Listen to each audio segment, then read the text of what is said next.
Written by George Samuel Clason, as a collection of parables, The Richest Man in Babylon is a unique book that lacks a central storyline and a recurring cast of characters, but instead the book is a collection of stories about one important thing: building wealth. Clason tells the tale of Arkad, a merchant and the richest man in the city of Babylon. The king of Babylon asked Arkad to share his wisdom with 100 students in an effort to increase the collective wealth of the population, and of course, Arkad agreed to share his knowledge. He gave his students 7 simple lessons of creating wealth. Lesson number 1. Start thy purse to fattening. Arkad, the richest man in Babylon, asks a very simple math question to his students. What would happen if every day you added 10 coins to your purse but only spent 9? The obvious answer, of course, is that wealth would increase by 1 coin each day. Therefore, the first step in building great wealth is to simply set aside 1 coin each day. Specifically, Arkad instructs his students to set aside 10% of their earned income, which I think is a great place for anyone to start. Lesson number 2. Control your expenses. Of course, many people after listening to the lesson number 1 will say, "But I don't make enough money to cover all my bills."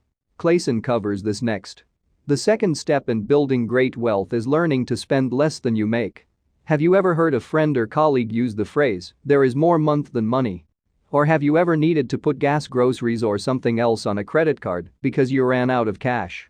It happens more often than most would like to admit.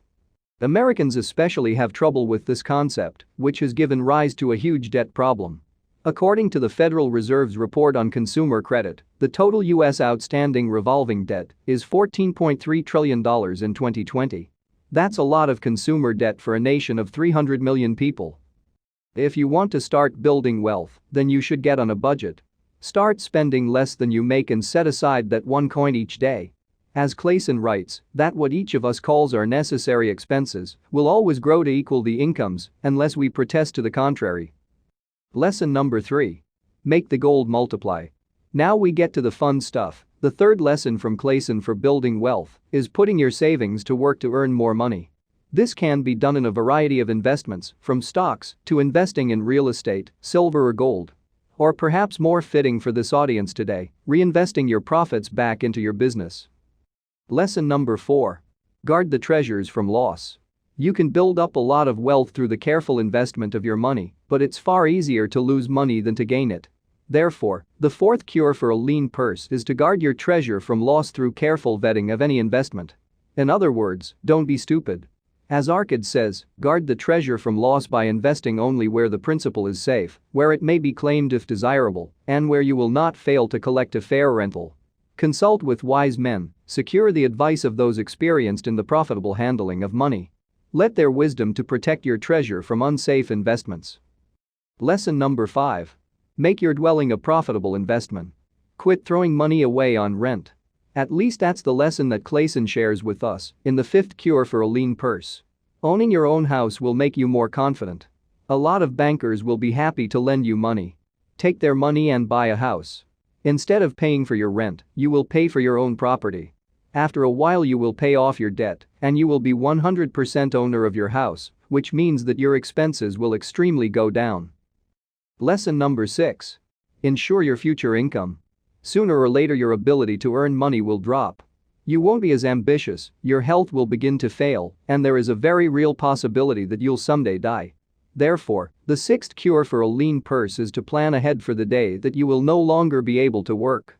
Part of your investments should be long-term in nature, designed to carry you all the way to death, so you will not be a burden on your family. Furthermore, in the sad event that you pass away prematurely, be sure to have good life insurance so your family will not need to bear the sadness of your passing, alongside the realization that they are broke. Lesson number 7.